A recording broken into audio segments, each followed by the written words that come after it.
HD Kumaraswamy का operation हो रहा है, उसका नाम है और स्वस्थ होने के लिए बाहर आराम से आने के लिए पूजा करते हैं।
JDS ಪಕ್ಷದ ಸನ್ಮಾನ್ಯ ರಾಜ್ಯಾಧ್ಯಕ್ಷರು ಹಾಗೆ ಮಾಜಿ ಮುಖ್ಯಮಂತ್ರಿಗಳಾದಂಥ ಕರ್ನಾಟಕ ಜನತೆಯ ಪ್ರೀತಿ ಪಾತ್ರರಾದಂಥ ಸನ್ಮಾನ್ಯ HD ಕುಮಾರಸ್ವಾಮಿರವರು ಈ ದಿನ ಒಂದು ಸರಳ ಶಸ್ತ್ರಚಿಕಿತ್ಸೆಗೆ ಒಳಪಟ್ಟಿದ್ದಾರೆ ಚೆನ್ನೈನ ಒಂದು ಪ್ರತಿಷ್ಠಿತ ಆಸ್ಪತ್ರೆಯಲ್ಲಿ.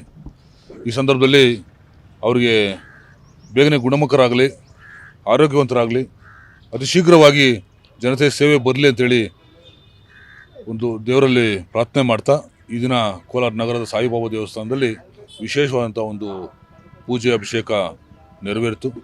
ಈ ಸಂದರ್ಭದಲ್ಲಿ ನಮ್ಮ ಜಿಲ್ಲೆಯ ಎಲ್ಲ ಪ್ರಮುಖ ನಾಯಕರು, ಮುಖಂಡರುಗಳು ಈ ದಿನ ಭಾಗವಹಿಸಿ ದೇವರಲ್ಲಿ ಪ್ರಾರ್ಥನೆ ಮಾಡಿ ಜನತೆ ಸೇವೆಗೆ ಅವರು ಅತಿ ಶೀಘ್ರವಾಗಿ ಬರಬೇಕು ಅಂತೇಳಿ ದೇವರಲ್ಲಿ ನಾವೆಲ್ಲರೂ ಕೂಡ ಬೇಡಿಕೆ ಇಟ್ಟಿದ್ವಿ. ಈ ಸಂದರ್ಭದಲ್ಲಿ ಬಂದಂಥ ಎಲ್ಲರೂ ಕೂಡ ನಾನು ಕೂಡ ವಂದನೆಗಳು ತಿಳಿಸೋಕ್ಕೆ ಇಷ್ಟಪಡ್ತೀನಿ.